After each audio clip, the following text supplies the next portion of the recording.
Bonjour et bienvenue dans votre émission Mandarin TV Débat.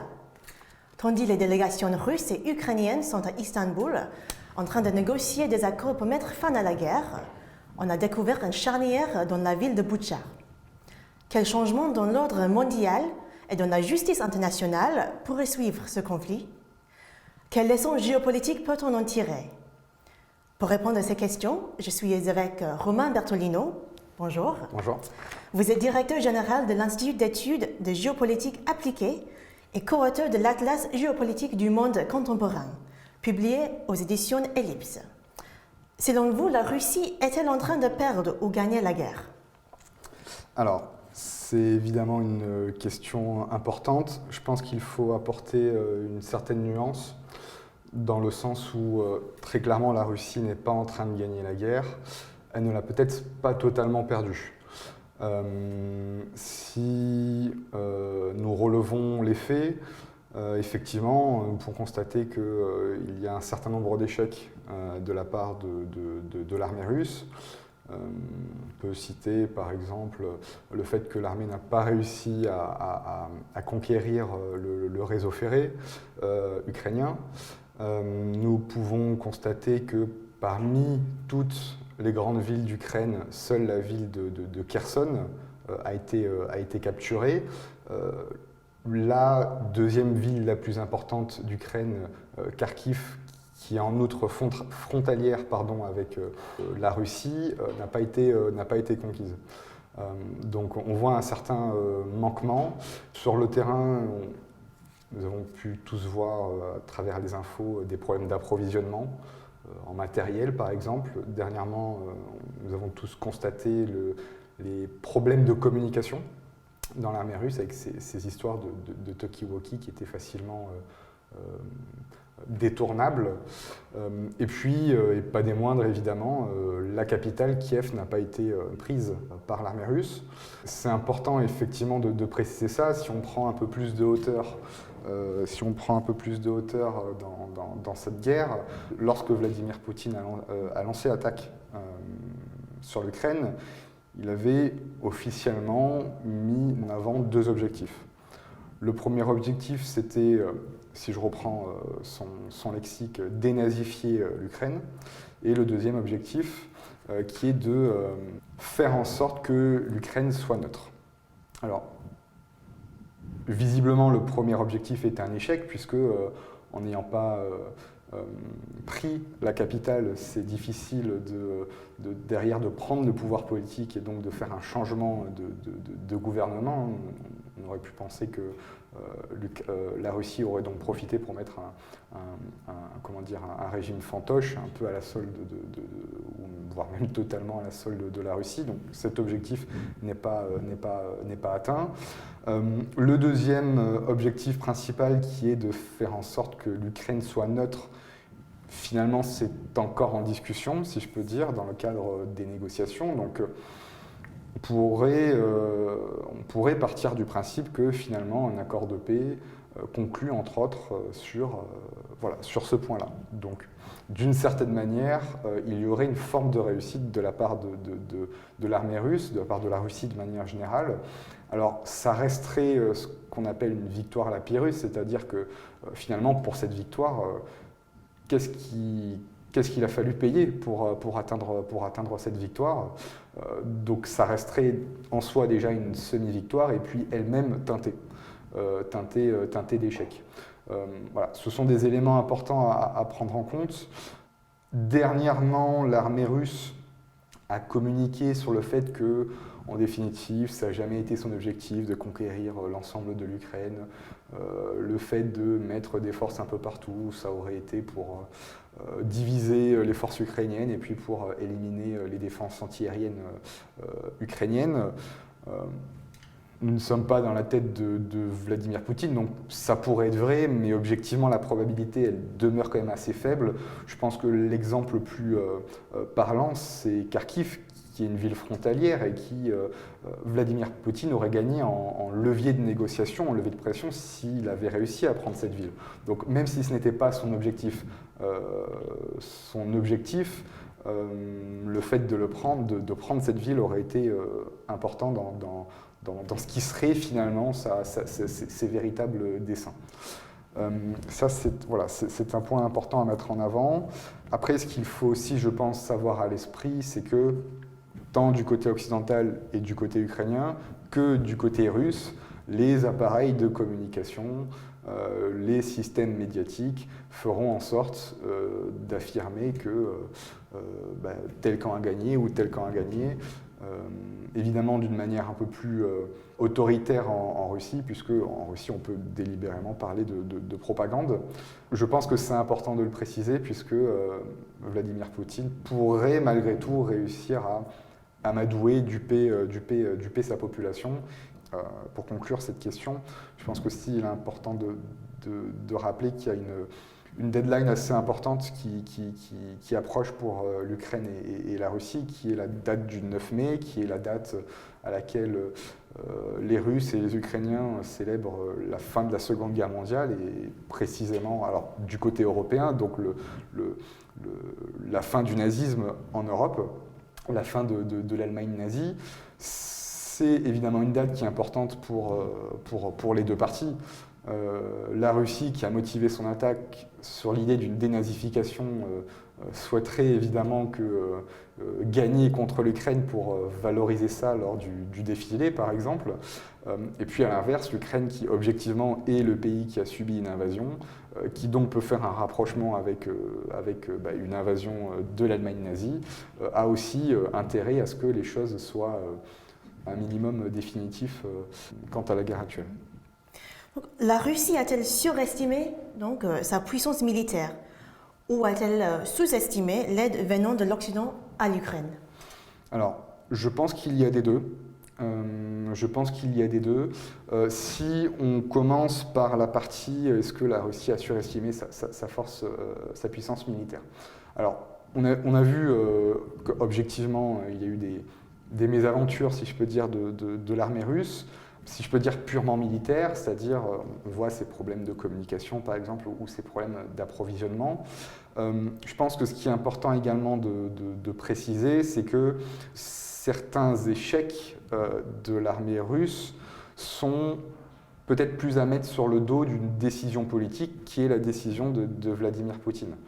Si les choses ont été si compliquées pour l'armée russe, c'est entre autres parce qu'elle s'attendait à rentrer dans le pays et à prendre le pays facilement, ce qui s'est avéré être faux, notamment du fait de l'implication des Ukrainiens dans le conflit. Alors que ça soit en tant que citoyen, l'aide qu'on peut apporter à ses concitoyens, support technique, support logistique ou autre, et puis en tant que tout simplement citoyen qui s'engage dans l'armée pour défendre sa patrie et ses concitoyens.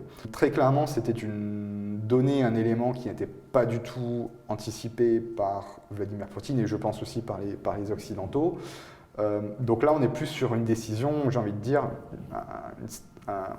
un mauvais calcul plus politique de la part de la Russie, et surtout des autorités russes et surtout de Vladimir Poutine, qui était d'avoir cru que les Ukrainiens se sentaient oppressés par le régime ukrainien, qu'en définitive, ils étaient russes, ils se sentaient russes et qu'ils auraient accueilli à bras ouverts la Russie. C'est une anecdote, mais certains experts parlent de certains Russes qui n'ont pas, par exemple, de tente pour la nuit et qui auraient espéré que des locaux puissent les accueillir chez eux, leur offrir le repas, la chambre, etc. etc. Et ça n'a pas été le cas. Donc ça a des conséquences évidemment concrètes. Donc je pense que c'est important aussi de mettre en avant cette donnée qui est finalement la bravoure du peuple ukrainien dans ce conflit. Donc ça, c'est une première partie qui est importante à avoir à l'esprit. En ce qui concerne effectivement le second volet, quel est le poids qu'a joué cette union, si je peux dire, ce concert occidental? Ça a évidemment énormément joué. Alors je ne vous cache pas que je ne saurais pas dire qu'est-ce qui a le plus joué, quelle est la part, si je peux dire, de ce qui a vraiment fait pencher la balance dans cette guerre. Mais c'est évident que parmi les leçons géopolitiques de cette guerre, au-delà peut-être pas la naissance d'une nation ukrainienne, mais tout du moins sa revitalisation, son expression de manière forte. Je pense qu'une des autres leçons géopolitiques est le réveil d'une Union européenne sur des questions de défense. Et puis, alors, les Occidentaux au sens large, hein, pas que les autorités européennes, objectivement, je ne pense pas que il y a quelques mois, une personne aurait parié que les Polonais seraient à l'initiative d'accueil de réfugiés. Alors, c'est des réfugiés ukrainiens, mais c'est des réfugiés, et objectivement, je pense que rien que ce genre d'initiative a surpris beaucoup de monde. Et puis, si nous prenons la société civile au sens large, et notamment peut-être en parlant des États-Unis, il est intéressant aussi de constater par exemple que le réseau Starlink de Elon Musk a été mis à contribution dans cette guerre, à appuyer les Ukrainiens et notamment l'armée ukrainienne dans son combat contre la Russie. Donc les sociétés, dans le sens les entreprises aussi, ont pu s'investir, alors évidemment à des niveaux différents selon les entreprises, mais je pense que c'est aussi une donnée importante à mettre en avant et un sous-élément, si je peux dire, à mettre en avant. En parlant de données et de calculs, le 25 mars, Moscou admet d'avoir enregistré 1351 décès parmi ses soldats engagés en Ukraine. L'OTAN estime de son côté qu'entre 7 000 et 15 000 soldats russes sont décédés au combat. Donc, pourquoi une telle différence entre les chiffres et où la vérité se situe-t-elle? Alors, la vérité, pour le moment, ça risque d'être assez compliqué puisque je pense que même les premiers concernés n'ont pas de chiffres exacts. Ce qui est intéressant de constater, c'est que, alors je crois que c'était il y a peut-être 7-10 jours, voire 15 jours, il y avait un média russe qui, sur le coup, n'est pas du tout anti-Kremlin, qui a publié une information qui faisait état de un peu plus de 9000 morts, quelque chose comme ça, je crois, de soldats russes, et puis la publication a très vite été supprimée. Donc on pourrait penser, par exemple, qu'il s'agissait d'une fuite, hein, d'un leak, et que voilà, on pourrait penser que ça serait les bons chiffres, encore une fois, de nouveau, il y a, je crois, 10 jours, quelque chose comme ça. Donc on pourrait supposer que les choses se sont accentuées. Ce qui est certain, c'est que les chiffres sont un fabuleux outil de communication. Évidemment, la Russie, si ce chiffre de 9000 s'avérait être vrai, la Russie n'a pas intérêt à le divulguer. Objectivement, dans toute guerre, toute partie a intérêt à minimiser ces chiffres. Hein, qu'importe le pays, c'est toujours délicat de montrer des vrais chiffres de personnes qui sont décédées du fait d'une décision qu'on a prise nous, que nous avons pu prendre nous. Maintenant, ce qui est important également, c'est que, alors là, ce sont des chiffres présentés de manière plus ou moins brute. Un chiffre a peut-être plus d'intérêt, a globalement plus d'intérêt lorsqu'il est contextualisé, et ce qui est important, je pense, à mettre en avant. Sur le coup, alors vous parlez des chiffres de l'OTAN, entre 7000 et 15 000, si je ne dis pas de bêtises. 15 000, c'est pas anodin comme chiffre.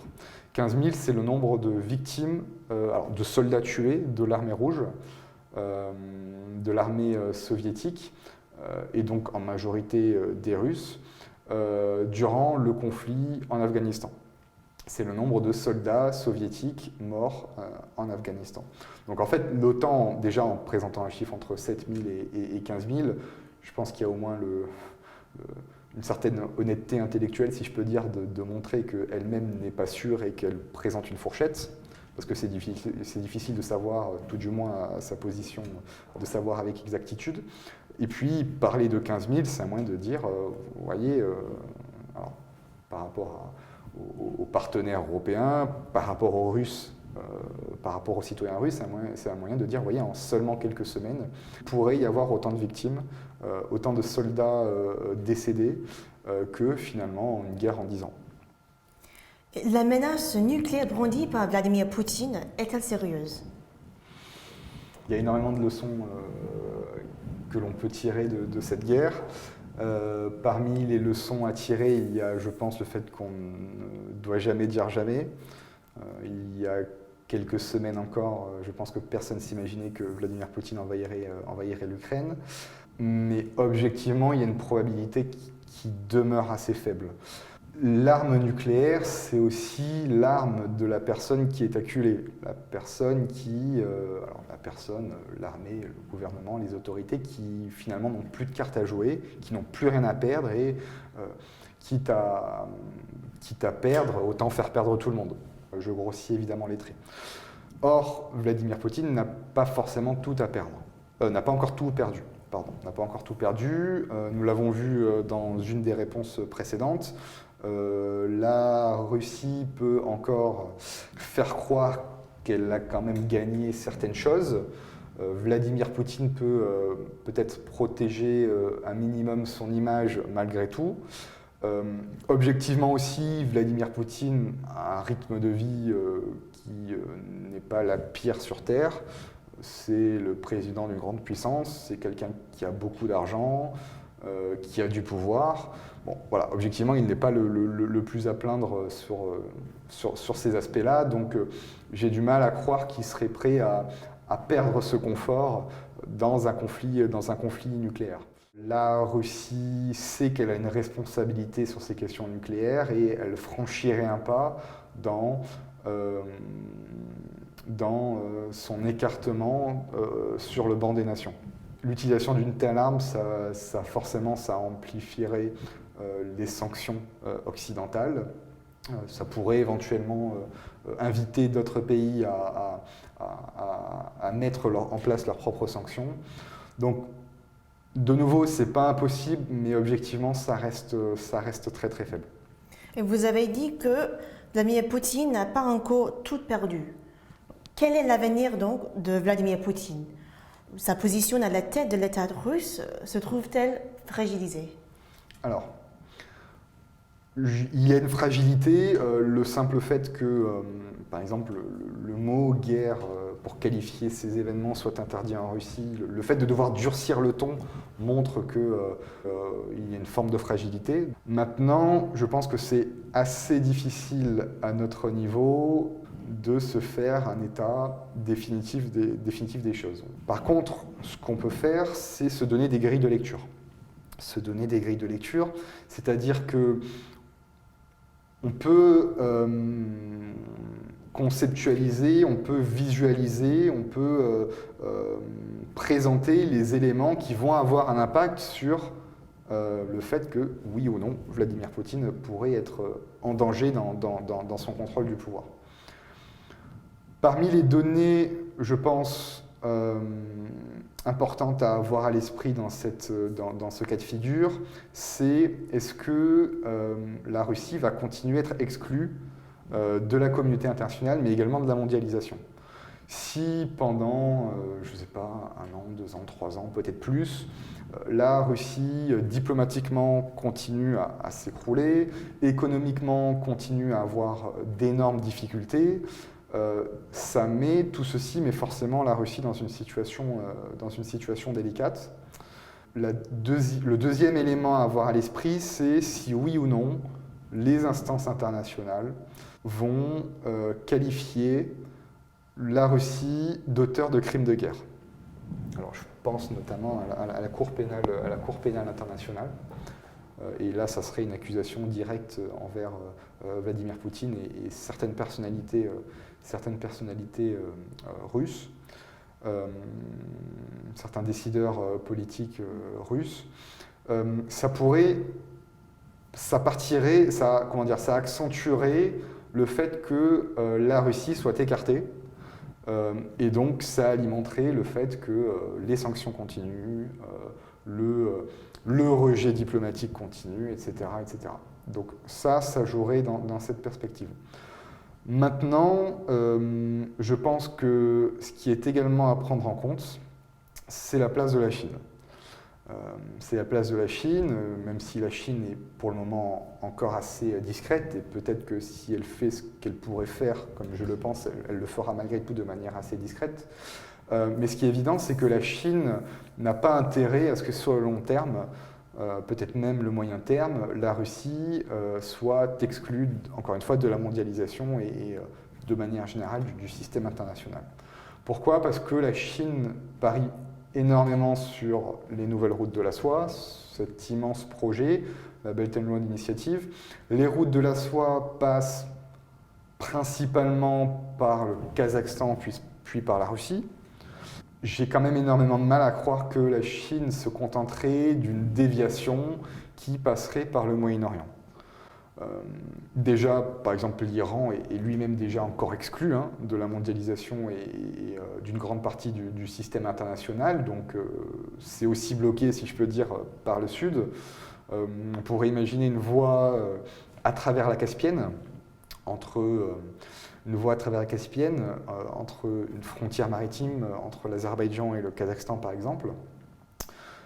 Ça reste plus compliqué puisque ça veut dire prendre en compte l'intermodalité. Les trains qui passent par le Kazakhstan doivent être déchargés et puis être chargés sur un bateau, acheminés sur l'Azerbaïdjan, qui est de nouveau déchargé pour être rechargé sur un train, par exemple. Donc, c'est déjà moins agréable aussi de ce niveau-là. Et puis, de manière générale, le Caucase du Sud est une zone encore à forte tension. Il y a une guerre il n'y a encore pas si longtemps que ça entre l'Arménie et l'Azerbaïdjan. Ça signifierait aussi passer par la frontière est de la Turquie, qui est une frontière assez sensible, pour ne citer que la Syrie et l'Irak qui sont vraiment très proches. Petite parenthèse, je pense, même si l'Iran est réhabilité au niveau international, cette problématique serait toujours existante. Pour rappel, la Turquie a une économie qui est assez, on va dire, compliquée en ce moment, qui vit certaines complications. Donc, ce n'est pas non plus un chemin qui est privilégié à travers, si on analyse ça d'un point de vue purement économique. Et la Turquie reste frontalière, alors de manière maritime, avec l'Ukraine. Donc si le conflit, ou tout du moins les tensions perdurent, la Turquie reste potentiellement, peut prendre ce qu'on pourrait dire une balle perdue, et donc ça reste assez compliqué. Donc tout ça fait que je ne suis pas sûr que la Chine accepterait une déviation par cette voie-là des nouvelles routes de la soie.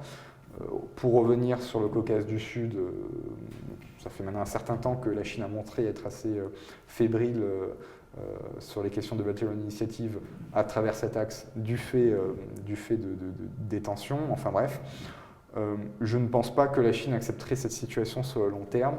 Et il est possible d'imaginer, encore une fois, voyons comment les choses progressent, mais il est possible d'imaginer que même la Chine aurait intérêt, en définitive, à ce que Vladimir Poutine soit exclu du pouvoir. Alors, je pense que la Chine ferait ça avec tact si elle le fait et qu'elle s'assurerait quand même que la personne au pouvoir soutienne ses intérêts. Mais voilà, je pense que c'est important aussi de prendre cet angle-là.